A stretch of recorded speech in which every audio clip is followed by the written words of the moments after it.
আসসালামু আলাইকুম।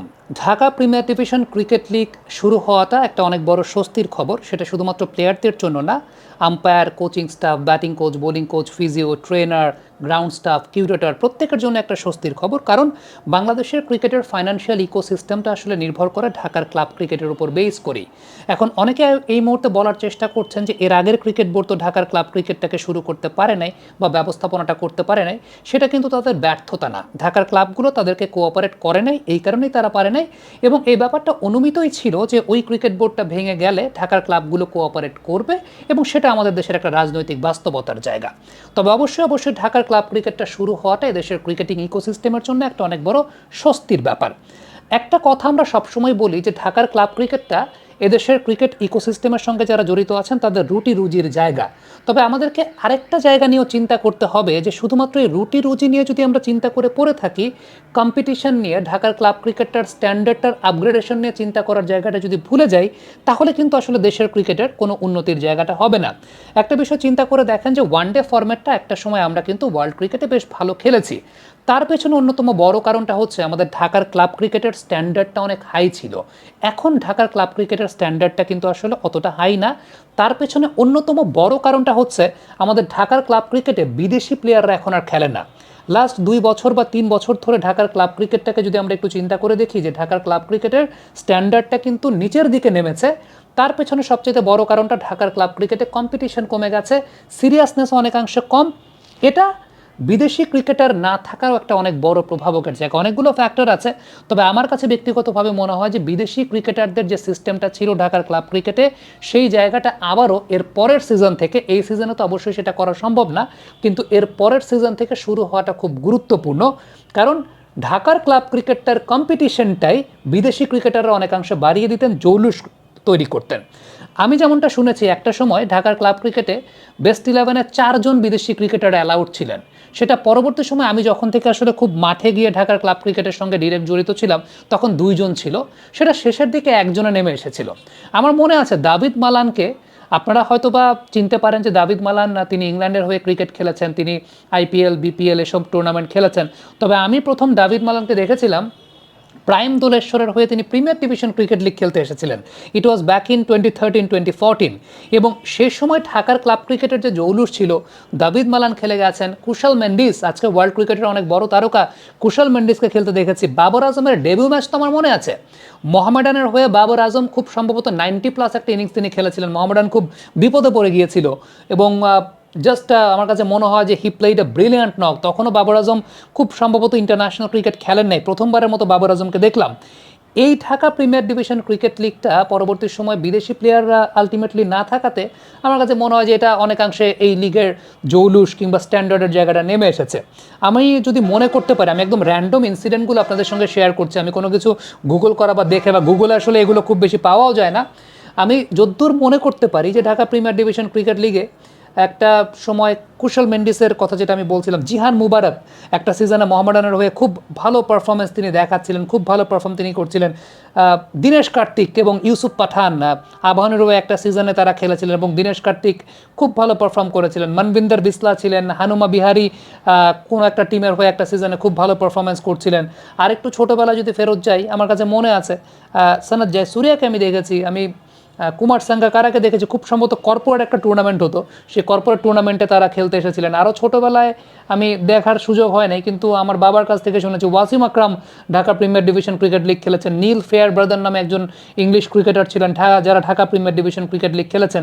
সো এই জায়গাটা কিন্তু ঢাকার ক্রিকেটের স্ট্যান্ডার্ডের আপগ্রেডেশনটা পরবর্তী সময় কিন্তু বাংলাদেশের ক্রিকেটের স্ট্যান্ডার্ড আপগ্রেডেশনে একটা অনেক বড় বা গুরুত্বপূর্ণ ভূমিকা রেখেছে। আমি জানি না দেশের ক্রিকেটের অনেক প্লেয়াররা হয়তো বা আমার এই ব্যাপারটার সঙ্গে দ্বিমত পোষণ করতে পারেন, তারা হয়তো বা বলতে পারেন যে এই ব্যাপারটা হয়তো বা দেশীয় প্লেয়ারদের খেলার জায়গাটা কমে যাবে বা দেশীয় প্লেয়ারদের জায়গাটা হয়তো বা কম থাকবে। কিন্তু আমার কাছে মনে হয় যে that should be it, that should be the competition. আপনি খুব সহজে একটা জায়গা যদি পেয়ে যান, আপনাকে যদি for a particular position if you do not have to compete, তখন you will not understand the value of that particular place, এবং তখন সেই জায়গাটা কম্পিটিশন গ্রো করে না। আপনি একটু চিন্তা করে দেখেন, গেল 3 বছর আগেও যখন লাস্ট বিদেশি ক্রিকেটার ছিলেন, হায়েস্ট উইকেট টেকার যদি চিন্তা করে দেখেন, পারভেজ রাসুল হায়েস্ট উইকেট টেকার বা 1, 2, 3-এর মধ্যে তিনি ছিলেন পরপর 2টা সিজনে। এখন পারভেজ রাসুল কিন্তু ইন্ডিয়ান ক্রিকেটে খুব বড় কোনো নাম না, খুব বড় কোনো নাম না, কাশ্মীরের হয়ে তিনি রঞ্জি ট্রফি বা এই টুর্নামেন্টগুলো তিনি খেলেন, ইন্ডিয়া টিমে হয়ে মনে হয় একটা ম্যাচ তিনি খেলেছিলেন, বাট সেই পারভেজ রসুল এই জায়গাটা এসে তিনি টপ উইকেট টেকার হন। It's because the quality, the standard. আমার এটাও মনে আছে রহমত শাহ আফগানিস্তানের, তিনিও Dhaka premier division cricket league একটা সময় খেলেছেন। অনেক প্লেয়ার, আমি হয়তো এই মুহূর্তে নাম মেনশন করতে পারছি না বা নাম মেনশন করতে আমার ভুল হচ্ছে, but there were lot of players. Saad Nasim 18-19 সিজনে মনে হয় কোনো একটা টিমে তিনি খেলেছিলেন এবং সেইখানে তিনি তার লেগ স্পিন বেশ ভালো পারফর্ম তিনি করেছিলেন। So there were lot of players who use to play ঢাকার লিগ ক্রিকেট। আরেকটা বিষয় বলবো যে আমি যদি আমার ফার্স্ট ক্লাস ক্রিকেটও চিন্তা করি, ফার্স্ট ক্লাস ক্রিকেটেও এমন একটা সময় ছিল when foreign players were allowed to play first class cricket of Bangladesh. Imran Farhad triple century করেছিলেন, খুব সম্ভবত বাংলাদেশের ফার্স্ট ক্লাস ক্রিকেটের প্রথম triple centurion Imran Farhad. I am not sure, আমি স্ট্যাটিস্টিক্সটা দেখে বা গবেষণা করে বলছি না, বাট আমার যতদূর মনে পড়ে যে first triple centurion might be Imran Farhad who played for বিমান, কোনো একটা সিজনে তিনি সেটা করেছিলেন। সো এটা কিন্তু কম্পিটিশনটাকে গ্রো করে। তো এই জায়গাটা আমার কাছে মনে হয় যে বাংলাদেশের সিসিডিএম আছে বা বাংলাদেশ ক্রিকেট বোর্ডে যারাই নীতি নির্ধারণী পর্যায়ে থাকবেন না কেন, they should look forward to it. ঢাকার ক্লাব ক্রিকেটটাকে যদি আপনি ওইভাবে জৌলুস না দিতে পারেন তাহলে কিন্তু আসলে এই জায়গাটা লিস্টে ফরম্যাট, যেহেতু এটা কম্পিটিশনটা গ্রো হবে না। অ্যালং উইথ ঢাকার ক্লাব ক্রিকেটের সঙ্গে সঙ্গে we have to think about the districts cricket as well and also the divisional cricket. কারণ আপনি যদি ক্রিকেটটাকে ডিসেন্ট্রালাইজ করতে না পারেন, হ্যাঁ আবারও বলি, একটা ধারণা যেটা থাকে সেটা হচ্ছে যে আমাদের ডিভিশনাল ক্রিকেট বা ডিস্ট্রিক্ট ক্রিকেটকে ডিসেন্ট্রালাইজ করার জন্য will ignore Dhaka club cricket. That is not possible overnight. সেটা পসিবল না, because that particular ecosystem was built 50 years back. So যেটা 50 ইয়ার্স ধরে কনসিস্টেন্টলি হয়ে আসছে, আপনি overnight all of a sudden সেটাকে কিন্তু ডিজলভ করতে পারেন না। সো সেটাকে সঙ্গে রেখে ক্রিকেটটাকে ডিসেন্ট্রালাইজ করার পরিকল্পনাটাও থাকতে হবে। That is a very important thing. এবার বেশ কয়েকটা গুরুত্বপূর্ণ উদ্যোগ নেওয়া হয়েছে এবং সেই গুরুত্বপূর্ণ উদ্যোগের জায়গাটা তো আমি বলবো যে অনেক বেশি মাত্রায় পজিটিভ। নাম্বার ওয়ান যে বিষয়টা আমার কাছে মনে হচ্ছে সেটা হচ্ছে যে বিকেএসপির উপর ডিপেন্ডেন্সিটা কমিয়ে দেওয়া। একটা তো অবশ্যই আছে যে সেটা হচ্ছে যে ফুয়েল খরচ হবে, এটা তো বর্তমান সময়ে ক্রাইসিস আছে, কিন্তু তার চাইতে ইম্পর্টেন্ট যে বিকেএসপিতে যেতে আসতে যে পরিমাণ সময় লাগে বা যাওয়ার জন্য যে পরিমাণ সময় লাগে, যখন রওনা দেওয়া লাগে, এটাই কিন্তু ক্রিকেটের মানটাকে অনেক বেশি মাত্রায় নিচের দিকে নামিয়ে দেয়। বিশেষ করে সাম্প্রতিক সময় যে পরিমাণের যানজট বৃদ্ধি পেয়েছে এই সব কিছু মিলিয়ে। সো ঢাকার আশেপাশে বেশ কিছু মাঠ আছে, বসুন্ধরার মাঠ আছে, ক্রিকেটার্স একাডেমি আছে, সিলিকন সিটি আছে।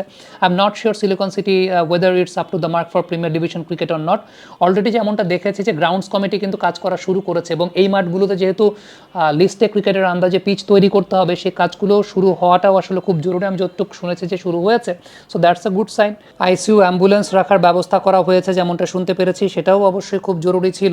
আরেকটা বিষয় আমার এই ক্ষেত্রে যেটা মনে হয়, সেটা গত বছরই আমি একটা বিষয় বলেছিলাম, গত বছর না তার আগের বছর যখন ফারুক আহমেদ প্রেসিডেন্ট ছিলেন, সেটা হচ্ছে যে প্লেয়ারদের সিপিইটি টেস্ট, এটা কিন্তু ইউরোপিয়ান ফুটবলে সেটা আমরা দেখি যে কার্ডিও পালমোনারি ইলেকট্রিক্যাল টেস্ট, কারণ কোন প্লেয়ারটা আসলে সিজন শুরুর আগে কোন অবস্থায় আছেন, তার হার্ট এবং তার লাংয়ের কন্ডিশনটা কী, এগুলো টেস্ট করাটাও কিন্তু আসলে খুব জরুরি এবং সেটা ওয়ার্ল্ড ওয়াইড স্পোর্টসে একটা স্ট্যান্ডার্ড প্রোটোকল বা একটা স্ট্যান্ডার্ড প্র্যাকটিসের মধ্যে চলে এসেছে। আমি জানি না যে বাংলাদেশে ডেফিনেটলি এইবার তো খুব দ্রুততম সময়ের মধ্যে শুরু হচ্ছে, বাট অদূর ভবিষ্যতে এগুলো শুরু হবে কি হবে না। ইন্টারন্যাশনাল সিরিজগুলোতে ফ্লাডলাইটের মধ্যে কম খেলা, যেটা বলা হচ্ছিল যে বিদ্যুৎ সংকটের জায়গাটায় সরকারের সঙ্গে বাংলাদেশ ক্রিকেট বোর্ড একাত্মতা পোষণ করা, বাট ইন নিয়ার ফিউচার সেই সংকটগুলো কেটে গেলে Dhaka premier division cricket league জৌলুস বাড়ানো এবং সেই সঙ্গে প্লেয়ারদের ট্যাকটিক্যাল বা টেকনিক্যাল ইনপুটের জায়গা থেকে চিন্তা করলে ফ্লাডলাইটের আলোতে day night Dhaka premier division cricket league হওয়াটাও কিন্তু খুব জরুরি। কারণ ইন্টারন্যাশনাল ক্রিকেটে কিন্তু it's very much depended on day night cricket. কারণ আপনি ইন্টারন্যাশনাল ইভেন্টস, আইসিসির ইভেন্টস, প্রত্যেকটা জায়গাতে কিন্তু ওয়ান ডে ফরম্যাট মানেই হচ্ছে ডে নাইট ম্যাচেস, তাই না?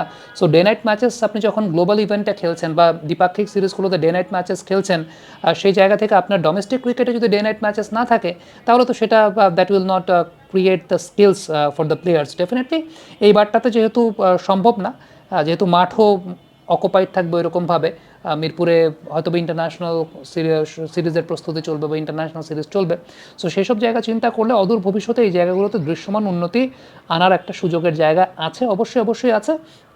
তবে সবচেয়ে ইম্পর্টেন্ট যে বিষয়টা আমার কাছে মনে হয় যে Dhaka premier division cricket league, it used to be very much competitive when back on those days the foreign players, the quality foreign players used to play Dhaka premier division cricket league.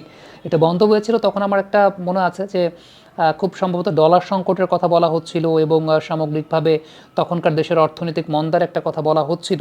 এসব কিছু বিবেচনায় সে সময়টা বিদেশি প্লেয়ারদের খেলানো হয়নি। এই রিজনটা দেওয়া হয়েছিল behind the scene, behind the table আসলে কী রিজন ছিল সেটা আমি জানি না, যে ক্লাবগুলো রাজি ছিল কি ছিল না, বা ক্লাবগুলো হয়তো বা চিন্তা করছিল যে এটা দেশের ক্রিকেটের জন্য কোনো প্রকার ক্ষতি বয়ে আনতে পারে কিনা, আই ডোন্ট নো, আমি সেটা জানি না, তখন I was not close to the system even. So আমার কাছে মনে হয় যে ঢাকা লিগে বিদেশি প্লেয়ারদের ওই জায়গাটাকে আবার নিয়ে আসাটা খুব জরুরি বলে আমার কাছে ব্যক্তিগতভাবে মনে হয়। কমেন্ট বক্সে আপনাদের মন্তব্য মতামত জানতে চাই।